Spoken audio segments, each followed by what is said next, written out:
Elhamdülillahi Rabbil alemin ve salatu ve selamu ala seyyidil enbiya vel mursalin ve ala alihi ve sahbihi ecma'in. Mevlud Khan'ın hakkında yan geçen Rabiul Avval'da da hatta ben muhtelif klipler koydum. Açıklamaları ol buradaydı ki bana şeriat taydan vazife olup düşürü men şunu başardım, onu eda ettim. O zaman şol Mevlud Khan'ın hakkında Mevlud okuyduğum bolya deyip de bir sürü metalipleri fezai mecazide hakikide neşret yerler. Şunun içinde beter bir gen almalı biri var. Şu dünyanın hemen birbirinin fezai mecazide şunun hakkında barahim oturup da ayetişamızda o muangadan da bir kitap deyiverdi. O arada ayetleyen gurunlar ulukan gurunlar. Neyme gurun? 4 halifenin hakkında şu kitaptan rivayet getirttirini. Neyme diye? Sıddık radıyallahu anh aydıptır diye. Her kim birçe derhem Mevludun hakkında harc etse kendi rafiqi fil cennet. Cennette men bilen olacak deyiptir diye. Ulukan bir makamda. Hazreti Ömer radıyallahu anh deyiptir diye her kim Mevlud Khan'ını etmekteki şu form aladatı olsa İslam dini dirilttiği deyiptir diye. Hazreti Osman radıyallahu anh deyiptir diye. Eyni gazve-i Bedir Huneyn'e şu da şahit bulanyalık deyiptir diye. Ya şehit bulanyalık deyiptir diye. Şicr yaşın murtogabı adibet yerler. Ya Hazreti Ali radıyallahu anh diye şeyle her kim şeyle Mevlud Khan'ı sebep olsa ya şun ullosa ondan la yahrucu mined dünya illa bil iman. Dünyadan çıkmaz meğer imanlı gider deyiptir da. Ve yedhulul cennete bi gayri hesab, cennete de bidun hesap kitap girer deyip de şu tuğratında metalipleri fezai mecazide neşret yerle kıyınan hatta ulukan takdirlanmayacağına başvolu oluyor. O da ben ona dedim, tenşa ettiğin kepden nereden ettiğin biliyor mu dedim. Onun derece çıkarım, kitabın o hem eklini verdi. Metleplerini verdi, kitabın özüsüne de muhur vurgulu kitapkhane, medrese, irfaniye karakçı adığı. Kitabın adı ne? Kitab En-Ni'metul Kubra alel alem fi mevlid-i seyyidi velde Adem deyip İbn Hacer Heytemi rahmetullahi aleyhe nispet verip bir kitap yüde çıkıyor. O zaman ben ona dedim, ağay falan dedim. Avvalatin getirttiğin kitabın dedim, Şafii dedim. Üstüne yadırlı. Kiminki? İbn Hacer Heytemi Eş-Şafii yadırlı dedim. Şafii mezhebin kitabı dedim. O zaman Şafii mezhebin kitabı ola ten Hanefi mezhep olup şu kitaptan delili getirmekten ne manası var ben dedim. O taraftan ona Vehhabi diyersiniz dedim. Şu Vehhabi diyen adamla mezhebi paybente kullün. Haydi mezhepten gereğini alıyorlar.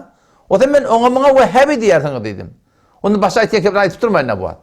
Onun bu taraftan ne gelip de şimdi 9 kitabın ölsün yadıgıl duran Şafii deyip yalıp duran daha değil. Yine Şafii'ye tabi olup Hanefi mezhebinin çıkmaklığını ne emresin dedi. O zaman soram o dedi ahadis var dedi. O zaman ahadis var deyip yankı kebir ayet ya da Hazreti Sıddık Bey deyiptir, Hazreti Ömer Bey deyiptir, şöyle şey deyiptir. Ben qarı o dedim. Şu yadılan dağıtla eğer İbn Hacer Heytemi rahmetullahi yadan dağıtı bolsa, o şu form ahadis olsa bolcuk dağıtta in heme fukaha müşteride geçiptir. Şundan hiç kayıt habersiz kalıptır. Ve gelip İbn Hacer Heytemi şunun haber olmalı. Bar haber bağ olsun diye ettim beni. Haber bağ olsun. Hop sen dedim şahit diyen keple hayat kitapta var dedim. Bir kitabı ortak getirttirler. Kim çap ediptir? Kitapkhane İhlas-ı Türkiye çap ediptir. Her kimde kitap çap edip başarıya. Ol yankı hakide de ben bir tane kitabın içinde dahli tesarruf olalım ayıp verdim ha. Yankı Seyfiye münazırasında şöyle de bir kitabı orta atalıp da bırakayım öğlerine çap ettirler şu kitabı. Şu kitabı çap ediptirler, sonra biz bildik ki şu kitabı ne ettirler sonra değiştirip çap ediptirler. Arttırıptırlar, kendi edip ne ettirler sonra çap ediptirler biliyor musun? O ben ona dedim, hop şu tane yan kitabın vakiyeti bağ olsa. Şu form şunun hakkında bırakayım yan kayıtçım yer lokon tokaplı yatanmada hop şu kitaptaki hadisleri kim aydıptır? Sen git dedim sahasit yani oydu. Sahatis yani oydu. Bukhari olsun, Müslim olsun, Tirmizi olsun, Nesai olsun, Ebu Davud olsun, İbn Mace olsun, Musned İmam Adam olsun, Muatta İmam Malik olsun, in hem ahadis kitap var.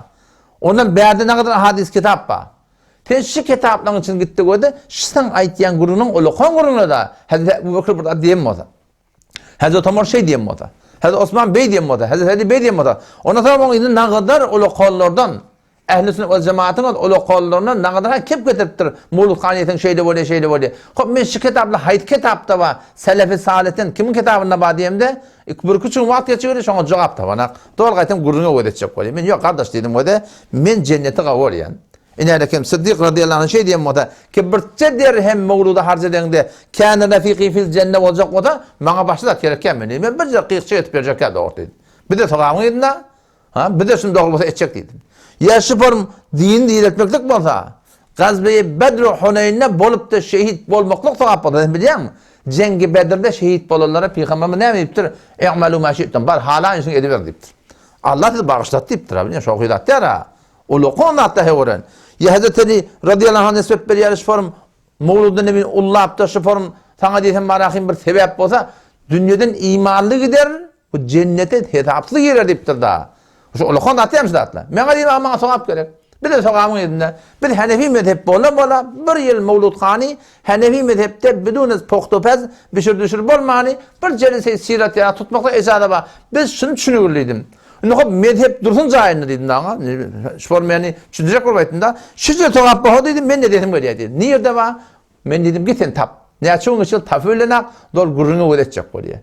Oysa Müslüman doğallama ikisi Mevlud Khani'yeti yani ben haişim şey. Temennam şey. Meğer de o eğer şunu Hanefi mezhebi ulamaları görmedik o da. Ne elhamdülillah bizim ağabey ulakon mezhebin içinde tahkik edip verirler var, fetva verip verirler var. Şu hadisler şurada koyu değil, bağlı da fetvanı evde değil. Ne cemaatler? Şey değil mi şu? Bakın evde değil fetvanı. O mufti Taqi Hafizahullah yalak ya cidden oturuşuna şu falan ulakon ulamanın külli dünyanın oturuşuyla da şu hadiste bağlı da getirin koyu değil şurada yani hiçbir kitaptan şunu tafan akla. Onu bir kitap ne? Bir yerden becerilen kitabın biri. Bir yerden yazılıptır. Değil mi? Bir yerden yazılıptır. Şu doğrultu'nun ummet ağrına ne gördüler? Paylak gördüler. Bidun tahkik alim ulamalı da gelip de sana kitap mı kadip? Kitap mı kadip? Ben ona dedim da bir yerdeki muteber kitaplara dursun dedim. Muteber kitaplara dursun dedim. Bizim hadis ulamalarımız hatta Hudi Hanefi mezhebinin önünde Mevla Hayr rahmetullahi aleyh yalandan peygamber ayette diyen kepleri işirttirler. Hadisi mevzu değil ya da yalandan hadisler var. Şu ümmetin sünnet avvallan yalandan hadisler var. Üşür kayıttırlar da. Şikeptire ananmalı edip üşürttürler biliyor musun? Kitap yaptırlar. Ben dedim sen şu ayetiyen hadislen. Şeker şu borum kep bolyanmı da şu mevzu kitaplarda da şikep yalan niyenin kitaplarda da yok musulmanda o. Şudur bilemeyeceğim. Beyadaki muhteber kitaplara dursun. Şu yalan kepler deyip üşürttür da şu yalan kepler için de yok yani. Ne dedi o diye biliyor musun? Ne manası var? Şikepin aslen hiçbir avval Sedr İslam'da geçen karlılarda hiçbir aydın kep demiştik ki bizim ulamalarımız hay kardeş şikep aydıptırlar. Şu yalandır ha. Bana ananma ha demeptir. Şu ne görmeptirler dağılı biliyor musun? Şikep bir yerden dönen Müslüman doğum. O zaman şu taydan siz Müslüman doğulduğundan yani siz ki şu form Mevlud-i Nebi'ye ehmiyet veriyorsunuz. Bir de Peygamber'in muhabbetiniz var. Yani bizim Peygamber'in muhabbetimiz ittiba bilen, ibtida da yani. Biz ittiba ettiyiz Peygamber'den. Değil mi? İbtida bir cedid yol Peygamber kavuliyeti biz döretmiyoruz biliyor musun? Bizim mezhebin hakkında mezhep aydıp tuğ haberdari bizim boynumuz kıllan ince. Mezhep ne mezhebi şu an amal ediyor. Mezhepten çıkmakla da bir ne biliyor? Gumrahi biliyor. Mezhepten çıkmak için olan insanın gumrahiye karşı hareket diyen de öyle. Her kim burada diyor, ondan burada diyor, bu pitadan burada diyor, her kim halanla amel etti ne mi? İyi gumrahiye var ya da. O zaman şu daydan tamam mevlud okuyan Müslüman doğan ulamalarından dedi ki şey ahunun şu form hücreli, zatlı, şu suratını şu form ulukon kepleri aydıp da tışın keyfini anam edip de şu form şuna doğul kep mi kadip barahim şu kadar milyardi harcettirken bir hem millete men hayiş temennamşi belki amalla bir yanlış yapmalıydı şu form ulukon sokapla bağlasın Hanefi mezhebi ulamaları görmedik bolsun şolar kardeş taptan getireverin şu hadisler bir de görecek mecmuye fıkhiye ehl-i sünnet Türkmen sahra vermeli olsa mecmuye fıkhiye ve alâkımen belûsü sahne vermeli olsa mecmuye fıkhiye cahani ceddede vermeli olsa şu nilek vermesi bireyle kardeş mezhepte akfeten evde değildi eline emin de bilen cenneti olayla sonra yeter de yapmam lazım. Ne zaman atladı inşallah. Bir sizin şu aydan hadislerinin geçen selef-i salih ummatta hayti kitapta bağlılığını bir de sabit edin, kahiş et yani. Bir kahiş, ikinci kahişim. Geçen kitaplarda falan kitap falan aydilen kurun yalanlar deyip ahadisi mevzuyu ne yaptırlar? Şu kitaplardan kahiş et yani kemez kembede var akımını tafbirin kembede var kembede uğratta şu tuğratan biz dolanmaklığa teyyar. Allah temizle tevfik versin. Vesselamu aleyküm ve rahmetullahi ve berekatuhu.